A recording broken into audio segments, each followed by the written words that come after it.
नमस्कार साथियों, स्वागत है आप सभी का हमारे YouTube channel RC future point पर। आज हम इस वीडियो के अंदर बात करेंगे बीपीएससी बिहार लोक सेवा आयोग के द्वारा बिहार विशेष शिक्षक भर्ती के ऑनलाइन आवेदन वो आमंत्रित किए गए हैं, जिसकी लास्ट डेट है वो 28 जुलाई है। अगर किसी ने फॉर्म नहीं भरा है तो वो आज या कल के अंदर फॉर्म है वो भर दीजिए, क्योंकि बाद में सर्वर की दिक्कत है वो रहने वाली है।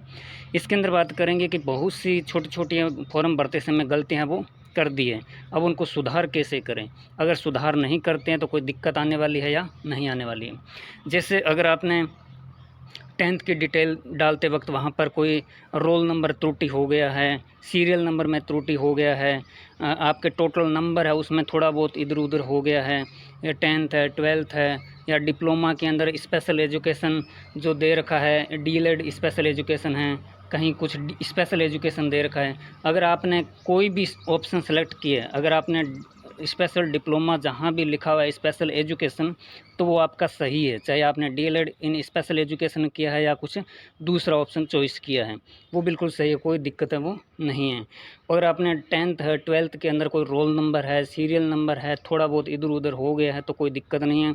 जब आपका डीवी डॉक्यूमेंट वेरिफिकेशन होगा तो वहाँ एफिडेविट के माध्यम से आप है वो सही कर लेंगे।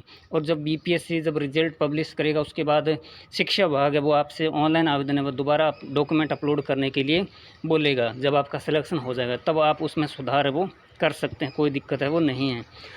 दूसरी बात करते हैं कि इसके अंदर बहुत से ऐसे स्टूडेंट हैं जिन्होंने बीएस स्टेट के अंदर सीरियल नंबर है या फिर आरसी नंबर लगा दिए, कुछ कहीं किसी ने सीरियल नंबर लगा दिए, कोई दिक्कत नहीं है। किसी ने सीरियल नंबर लगा दिए जो ऊपर दे रखे हैं, किसी ने आरसी नंबर लगा दिया, तब भी कोई दिक्कत नहीं।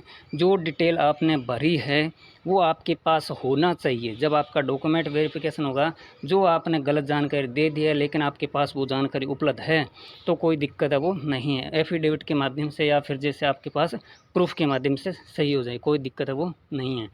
अगर आपके अंदर सिग्नेचर है और हिंदी इंग्लिश सिग्नेचर में थोड़ा सा कोई दिक्कत है तो आप इसके अंदर दोबारा अपलोड है वो कर सकते हैं। अगर आपकी लाइव कैप्चर फ़ोटो है वो बिल्कुल ही धुंधली आ रही है, खुद को भी पहचानने में दिक्कत आ रही है, क्योंकि ई मित्रा वालों ने क्या क्या किया, फिर स्टूडेंट ने स्वयं के फ़ोन से अपलोड है वो कर दी है। तो अगर आपकी बिल्कुल भी धुंधली है तो आप दोबारा उसको अपलोड है वो कर सकते हैं रीसेट करके, यानी कि फॉर्म को कैंसिल करके।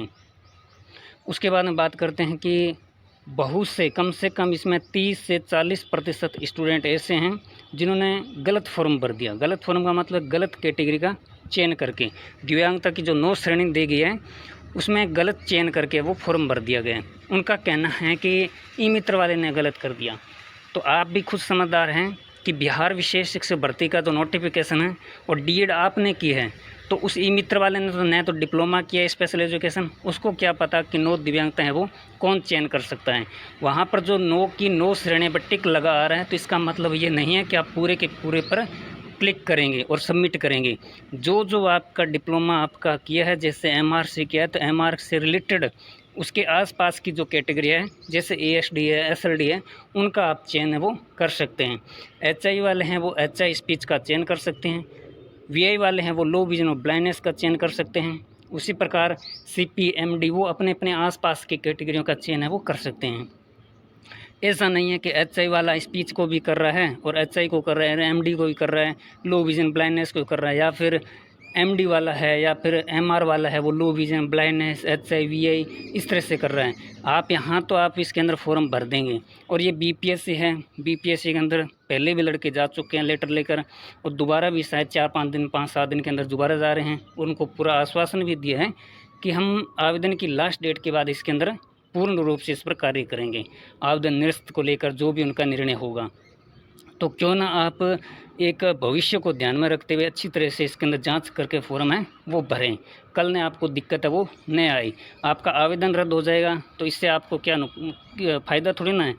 जैसे इसके अंदर जितने फॉर्म भरे जाएंगे उतने लड़के वहाँ कम से कम 1000-1500 तो लड़के फॉर्म देने नहीं जाएंगे, एग्ज़ाम देने नहीं जाएंगे। और इसमें कंपटीशन है वो इतना नहीं है कि दूसरी भर्तियों की तरह कंपटीशन है। आप अपनी कैटेगरी के अंदर ही फॉर्म भरें, कोई दिक्कत नहीं है। और इंडिया के अंदर जो वैकेंसियाँ आ रही है तो आप देख रहे हो, जैसे पंजाब में वैकेंसी है तो अदर स्टेट वाले फॉर्म नहीं भर सकते। गुजरात में आएगी तो भाषा की वजह से वहाँ पर टेट पास नहीं हो पाएगा। पंजाब है तो पंजाबी या पी स्टेट जो भी मांगे जा रहे हैं। हिमाचल प्रदेश के अंदर आ रही है तो वहाँ, उत्तराखंड में आ रही है तो वहाँ का डोमिसाइल है, यानी कि 10th और 12th वहाँ की होनी चाहिए। उत्तर प्रदेश के अंदर वैकेंसी आ रही है तो वहाँ पर जो सुविधा पर लगे हुए हैं उनकी से सीटें भरी जा रही है। राजस्थान के अंदर नाम मात्र की पोस्ट आ रही है, हरियाणा के अंदर आ नहीं रही है, DSSB के अंदर आ चुकी है पहले और नहीं आएगी तो पता नहीं कब आएगी। तो इस प्रकार से जो वैकेंसी आपके सामने हैं तो उसको अच्छी तरह से फॉर्म भर के कैटेगरी का सही चयन करके ही फॉर्म भरें ताकि आपकी एक सीट वो सुनिश्चित हो सके। आपका आवेदन रद्द होगा तो आपको ही नुकसान है, न तो आप वहाँ दोबारा फॉर्म भर पाएंगे न कोई और। इससे अच्छा 28 जुलाई तक आप अपना फॉर्म है वो कैंसिल करके दोबारा है वो फॉर्म भर दीजिए। 750 रुपये फ़ीस ही आपको पे करनी पड़ेगी। इस झंझट से अच्छा है कि आप दोबारा फॉर्म है वो सबमिट कर दिए। अन्य किसी प्रकार के आपकी कोई भी समस्या है छोटी मोटी, कहीं सीरियल नंबर डॉक्यूमेंट गलत अपलोड हो गई, 10th की डिटेल गलत हो गई, 12th की डिटेल गलत हो गई, या फिर आपने डिप्लोमा का मार्कशीट अपलोड कर दी, किसी ने डिप्लोमा अपलोड कर दिया, कोई दिक्कत नहीं है। जैसा आपने अपलोड किया सब चलेगा, कोई दिक्कत नहीं है। जब आपका रिजल्ट पब्लिश होगा उसके बाद शिक्षा विभाग दोबारा आपसे वो डॉक्यूमेंट अपलोड करवाएंगे, क्योंकि वो ऑनलाइन चेक करेंगे। उसके बाद आपका DVR डॉक्यूमेंट वेरिफिकेशन होगा, तब आप उस समय आप उसको सही कर सकते हैं, कोई दिक्कत है वो नहीं है।